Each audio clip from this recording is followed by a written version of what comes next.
บายดีพี่น้องเมื่อนี้สาวน้อยพามาเบิ่งไห้เบิ่งนาเบิ่งหัวเบิ่งสวนคือเก่าเนาะ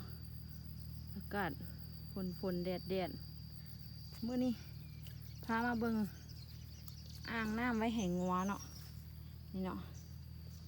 ปกติกับบ่ได้สนใจดอกแต่ว่ามื้อนี้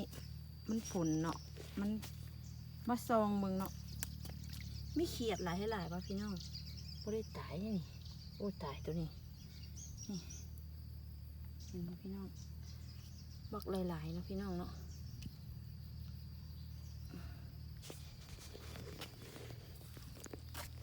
อันนี้เนี่ยนะพี่น้องเซิร์งกันอยู่แบบนี้เห็นบ่พี่น้อง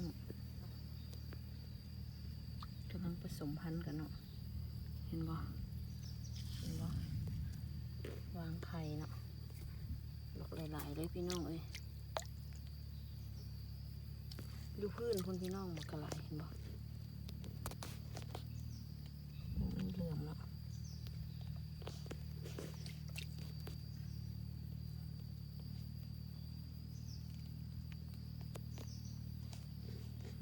คอยชิลองงมมึงไปมึงเนาะคอยกระย่านเสือเปียกบ่ฮู้ว่าตกลงไปบ่หรือว่าจังไหนเนาะมาเบิ่งอ่างนี่มีลูกมันเต็มเลยเห็นบ่พี่น้องลูกเขียดเนาะ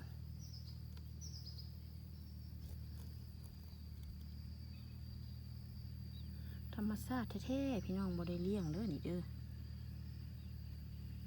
คอยจะเอามือจุ่มลงไปเนาะ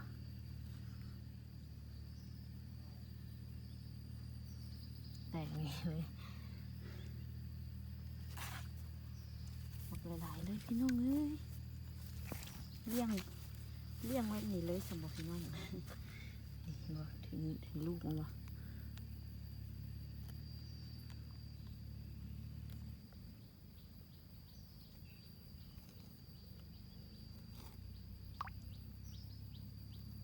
แม่มันก็ลอยอยู่นี่เนาะ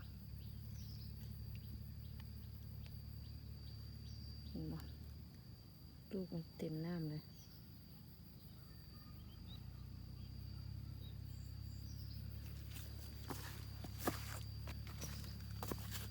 นี่ว่ามันตายมันไม่ได้ตายเลยพี่น้องมันแกล้งตายเลยพอไปจับเบิ่งมันแกล้งตาย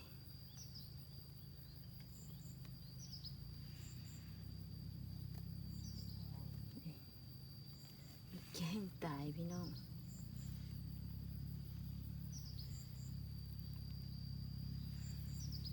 มาพี่ละมาเซิร์งกันอ้อมเลย